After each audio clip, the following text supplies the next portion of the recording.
तारीख को बरेली जाएगी। अंत में मोदी जी का जो बचत उत्सव है उसकी हकीकत बता के मैं अपनी बात समाप्त करूंगा। यहाँ के माननीय सांसद जी ने कहा कि आधा पैसा माल लूट लो, 50% आपको कंसेशन मिल रहा है। मोदी जी कह रहे हैं 5% हम टैक्स घटा रहे हैं, ये कह रहे हैं 50% घटा रहे हैं। हकीकत क्या है? हिंदुस्तान दुनिया का एकमात्र मुल्क है जहां पे 80% टैक्स डीजल और पेट्रोल के ऊपर लिया जाता है।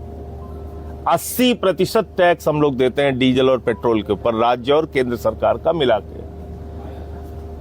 दूसरा, जीएसटी जब आई तो प्रधानमंत्री ने बहुत जोर शोर के साथ, पत्रकार बंधुओं को मेरा नमस्कार। आज आम आदमी पार्टी के नेता विजय उपाध्याय जी के बेटे का जनेऊ संस्कार था, उस कार्यक्रम में मैं गोरखपुर आया था और उनके परिवार से मिला, बच्चों को आशीर्वाद दिया। ये जो मौका है इसका हमने कहा सदुपयोग किया जाए आपसे बातचीत करने के लिए। अभी 2-3 बहुत ही महत्वपूर्ण मुद्दा उत्तर प्रदेश में चल रहा है, जिसको लेके आम आदमी पार्टी 31 अक्टूबर से पदयात्रा शुरू कर रही है। सरदार वल्लभ भाई पटेल जी की जयंती पर प्रयागराज से अयोध्या तक शुरुआत 31 अक्टूबर को होगी और समापन 15 नवंबर को होगा। इस पदयात्रा के दौरान करीब करीब 200 किलोमीटर का सफर हम लोग तय करेंगे और इसमें हमने 2 मुद्दा रखा है, रोजगार 2 और सामाजिक न्याय 2। आज 2 मुद्दा बहुत ही बड़ा बन गया है यूपी के अंदर। एक बेरोजगारी का सवाल, कभी एसएससी का पेपर लीक हो जाता है, कभी सिपाही का पेपर लीक हो जाता है, कभी दरोगा का पेपर लीक हो जाता है, कभी पीसीएस-जे का पेपर उत्तर प्रदेश में लीक हुआ, लेखपाल का पेपर लीक हुआ। तो हर चीज का पेपर लीक, टीचर की भर्ती का पेपर लीक। तो पेपर लीक एक बहुत बड़ा एक अपराध उत्तर प्रदेश के अंदर बन गया है, जिसके कारण से नौजवानों का भविष्य बर्बाद हो रहा है। और पिछले दिनों में प्रयागराज में घटना भी हुई जिसमें एक नौजवान ने आत्महत्या कर ली बेरोजगारी से तंग आके। दूसरा, अभी जो टीचर्स हैं भी उनके ऊपर भी अलग अलग तरह का संकट है। शिक्षा मित्र अलग परेशान है। जो रेगुलर टीचर हैं उनके लिए कह दिया गया टीटी पास करोगे तभी आप टीचर कहलाओगे, वरना आपकी मान्यता समाप्त हो जाएगी।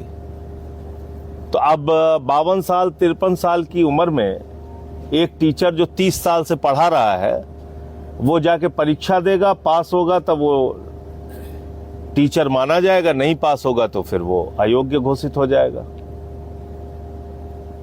तो रोजगार एक तरफ तो नौजवानों का छीना जा रहा है, दूसरी तरफ अलग अलग कारणों से अलग अलग वर्ग जो नौकरियों में है भी वो भी परेशान है, चाहे वो आशा बहुएं हों, आंगनबाड़ी वाले हों, वो चाहे मनरेगा के मजदूर हों, वो चाहे शिक्षा मित्र हों, वो चाहे उत्तर प्रदेश के अंदर रोजगार सेवक हों। तो इन सब से भी हम अपील कर रहे हैं कि इस यात्रा में शामिल होइए। ओपीएस पेंशन के लिए, जो ओल्ड पेंशन के लिए मांग कर रहे हैं, उनसे सबसे भी अपील कर रहे हैं कि आप इस यात्रा का हिस्सा बनिए। और दूसरा है सामाजिक न्याय 2। सामाजिक न्याय एक बहुत बड़ा मुद्दा उत्तर प्रदेश में है, जहां पे जातियों के नाम पे भेदभाव का एक खुला उदाहरण देखने को मिलता है, चाहे वो बांदा विश्वविद्यालय का मामला हो या लखीमपुर खीरी में कोऑपरेटिव बैंक का मामला हो, या फिर मुसलमानों को टारगेट करके जिस तरह से कार्रवाई की जा रही है वो हो। अब बरेली का मामला देखिए आप, जब लद्दाख का मामला उठा है, उत्तराखंड में नौजवान आंदोलन कर रहे हैं, जब एसएससी को लेके यूपी में आंदोलन हो रहा है, उस वक्त क्या शुरू कर दिया गया?